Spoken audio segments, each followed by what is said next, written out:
Yan, takbo, takbo, takbo. May nagsigaw sa atin na may nagkakita na nakaanak na daw yung ating karabaw. Ayos, nanganak na si Malaya. Tinawag tayo ng ating kapitbahay na dumaan na umigib. Nanganak na daw, bantayan ko at mabutit ngayon kwan. Kalilipat ko lang nito, kaalis ko lang dito. Kaya palang pansin ko, ay yun. Hala. Ay, hala, kawawa. Ayun, bago pa lang. Malaya. Wala, nanganak na. Anong anak mo? Babae, lalaki? Kalilipat ko lang yan diyan kanina guys. So, doon siya nakatali kagabi. Nilipat ko. Tapos umuwi ako sa bahay. Nagpakain ako ng baboy. Iigib na sana ako. Ay, nakita ko yung kapitbahay namin dumaan. Sinigawan ako. Na umanak na daw yung kalabaw. Ayos. Ayos. Sana yung baka naman ang kasunod. Magkasaba, kaparehong kabuuan ng kanilang kanay. Baka at kalabaw. Ay sayang, dapat doon ko na ilagay sa patag kuwang kaya, pero okay lang yan, normal lang naman yan sa kalabaw. Mahina pa talaga bagong anak. Buti na lang araw ng anak oh. Kaya nung pagkatali ko doon sa maliit na puno ng niyog, siguro dito lumagpak, umanak. Ay doon oh, may basa. Tapos parang gumulong siya pag hindi siya makatayo. Hindi sana nahihimura nung kuwan anak. Buti araw. At kung gabi, delikado siya.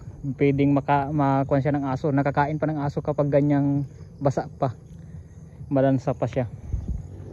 Kaya pala pansin ko kaninang maga, yung didi ni Malaya, magang maga na siya. Ayan no. Sobrang laki ng gatas niya. Yan nga pala yung sinundan yung isang kuwan, yung anak ni Malaya yan. Yan do, malaga na din siya.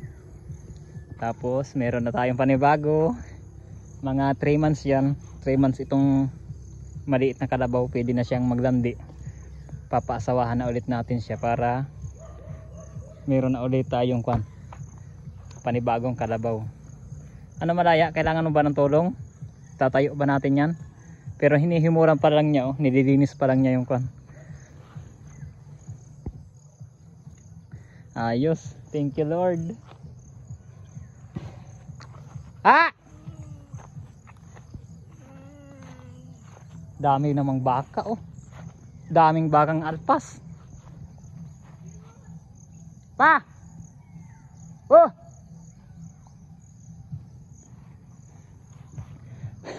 Kalilipat ko, kaalis ko lang dito. Nanganak pala agad.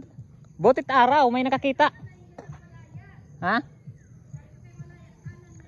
Ka-birthday ni Jason. Sana kung bukas manganganak ay ngayon ay 8. September 8. Muntik magsakto sa kon ano? September nga pala ngayon.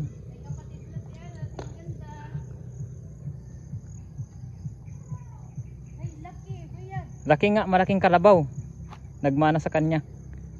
Tayo ka dali. Ay, maalaga siya ngayon ano? Oo, maalaga. Hindi tulad nung dati na hindi niya yan, hindi niya inabyad yan. Hindi niya pinapadidi, hindi hinihimuran ng ganito.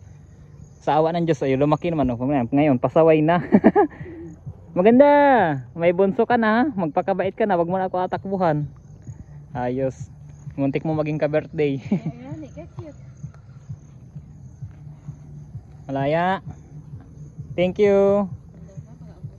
Hindi yan. Hindi yan mananakit yung kalabaw pag hindi mo hahawakan o parang yung magsisilos yan pag hinawakan mo yung anak. Cute ng anak. Biyag o mag-ano yung balahibo. Oo, malaking kalabaw yan. Haba ng paa oh. Hindi ko na makita kung babae o lalaki pag tumayo.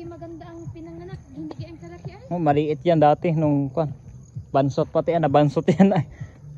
Hindi pinapadidi yan Malaya. Pinapadidi yan sa islooban ng 24 oras, isang bisis lang. Mega cute. Sana babae. Sana babae nga. Para dumami ng dumami. Tayo na, dali. Butit kwan, butit na daanan ni ex-kapitan. Kaya para nakatkuan siya, naghahanap, parang naghahanap na tingin doon kinamama doon sa atin. Ay nasalubong ko na. So nanganak ang karabaw mo, puntahan mo baka makuha ng aso, hindi nahihimuran yung kwan, hindi nalilinisan, malansa. Yan, panibagong karabaw. Dito siya pumatak, basa oh. Yan yung kanyang kwan, panganay.